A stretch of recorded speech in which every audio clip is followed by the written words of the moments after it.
একজনের জীবন তছনছ হয়ে যাবে। এখন আমি কি করব? এত বড় সত্যিটা কতদিন লুকাইবেন ওর কাছে? এতটুকু কইতে পারি, একটা ফাড়া গাইতে গেছে। আপনি খুব সাবধানে চলাফেরা করেন। আমি কাউরে কমো না, কাউরে কমো না।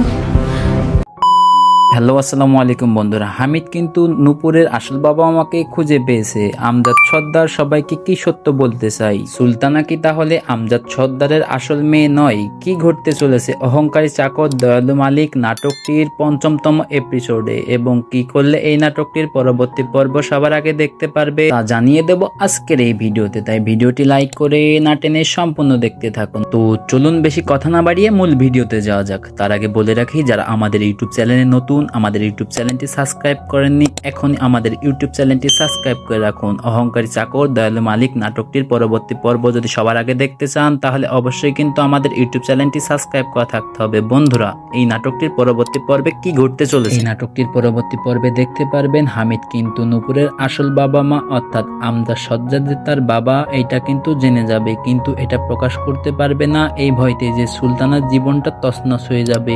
এদিকে আমজাদ সর্দারও মনে মনে ভাববে যে সুলতানার আসল পরিচয় সবাইকে জানিয়ে দেবে, সুলতানাকে জানিয়ে দেবে। হামিদ কি সকলকে জানিয়ে দেবে নূপুরের আসল পরিচয় কি? আমজাদ সর্দার কি সুলতানাকে জানিয়ে দেবে যে সে তার আসল মেয়ে নয়? এই নাটকটির পরবর্তী পর্বে এই সমস্ত ইন্টারেস্টিং ক্লিপসগুলো আপনারা দেখতে পারবেন। তো বন্ধুরা, এই নাটকটির পরবর্তী পর্বে অবশ্যই কিন্তু ধামাকাদার হতে চলেছে, আপনারা কিন্তু মিস করবেন না। এই নাটকটির পরবর্তী পর্ব যদি আপনারা দেখতে চান, আমাদের কমেন্ট বক্সে ৫ম পর্ব লিখে কমেন্ট করতে থাকুন। তো চলুন এবার বলা যাক এই নাটকটির পরবর্তী পর্ব কত তারিখে আসবে এবং কি করলে এই নাটকটির পরবর্তী পর্ব সবার আগে দেখতে পারবেন। এই নাটকটির পরবর্তী পর্ব যদি সবার আগে দেখতে চান, তাহলে আমাদের ইউটিউব চ্যানেলটি সাবস্ক্রাইব করে রাখুন। আর এই নাটকটির পরবর্তী পর্ব আমরা সম্ভাব্য ১৫ই ডিসেম্বর দুপুর ৩টার মধ্যে রিলিজ করে ফেলবো। তো মোটামুটি আপনাদেরকে ৩ থেকে ৪ দিন অপেক্ষা করতে হবে নাটকটির পরবর্তী পর্ব দেখার জন্য। আজকের ভিডিওটি এই পর্যন্তই। খোদা হাফেজ।